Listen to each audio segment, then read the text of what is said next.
નમસ્કાર, અસ્મિતા ભારત સાથે હું છું આપની સાથે શિવાની। નજર કરીએ આજના મહત્વના સમાચાર પર। બનાસકાંઠાના પાલનપુરની ખાનગી પ્રાથમિક શાળામાં શિક્ષકે વિદ્યાર્થીને માર મારતા હોવાનો કિસ્સો પ્રકાશમાં આવ્યો છે। મળતી માહિતી મુજબ ગઢ ખાતે આવેલી પેથાણી વિદ્યા સંકુલમાં આવેલી પ્રાથમિક શાળામાં વિદ્યાર્થીએ શિક્ષકને માર માર્યો હોવાનું સામે આવ્યું છે। લેસન ન લાવવાના મુદ્દે શિક્ષકે ગઢ સરપંચના પુત્રને લાકડા વડે માર માર્યો હોવાનું સામે આવ્યું છે। જ્યારે સરપંચના પત્ની પુત્રને નવડાવતા હતા ત્યારે સમગ્ર ઘટનાનો ભાંડો ફૂટ્યો છે। જે બાદ આ મામલે ગઢ પોલીસ મથકે શિક્ષક સામે ફરિયાદ નોંધવામાં આવી હતી।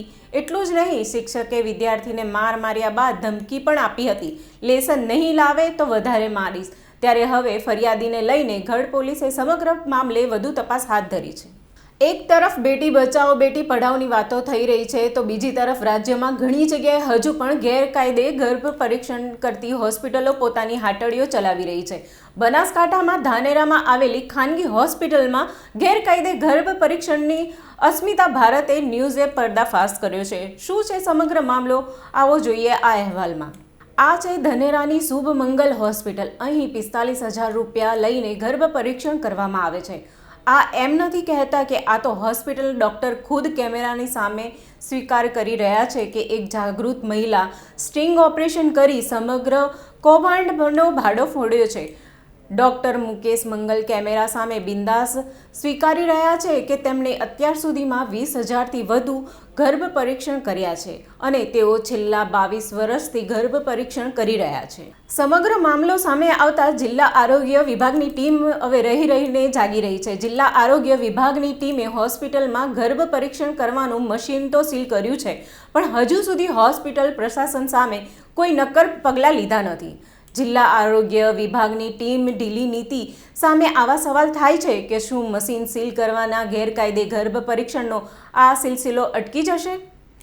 વેરાવળ શહેરમાં મુસ્લિમ સેવા સમાજના સહયોગથી દીકરીઓ પોતાના પગ પર ઊભી થાય તે હેતુથી હિજિયાણી એક્ઝિબિશન યોજાયું હતું, જેમાં 40થી વધુ સ્ટોલ લગાવેલા હતા અને 2 દિવસથી આ બહેન દીકરીઓ પોતાના ખૂબ મહેનતથી 40 લાખ જેટલો વેપાર કરી આર્થિક સદ્ધરતા તરફ આગળ વધવા માટેનું એક મજબૂત પગલું ભર્યું હતું।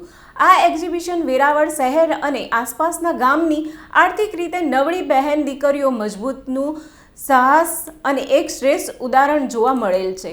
ભારત સરકારે જે દીકરીઓને આર્થિક રીતે મજબૂત કરવાનું બીડું ઉઠાવેલ છે તેમાં આ એક નારી સશક્ત નારીનું ઉત્તમ ઉદાહરણ જોવા મળેલું હતું।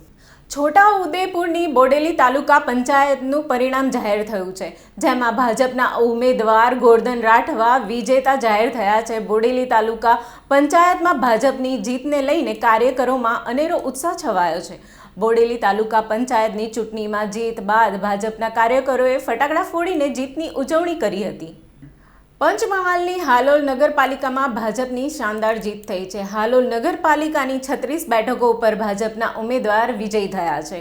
હાલોલ નગરપાલિકાની 21 બેઠકો બિનહરીફ જાહેર થઈ હતી, જ્યારે બાકીના 15 બેઠકોમાં મતદાન યોજાયું હતું, જેમાં તમામ બેઠકો ઉપર ભાજપે જીત મેળવી છે। હાલોલ નગરપાલિકામાં શાનદાર જીત બાદ ભાજપના કાર્યકરોમાં અનેરો ઉત્સાહ જોવા મળી રહ્યો છે।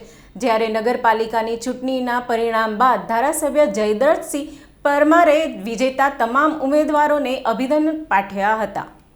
વધુ સમાચાર માટે જોતા રહો અસ્મિતા ભારત।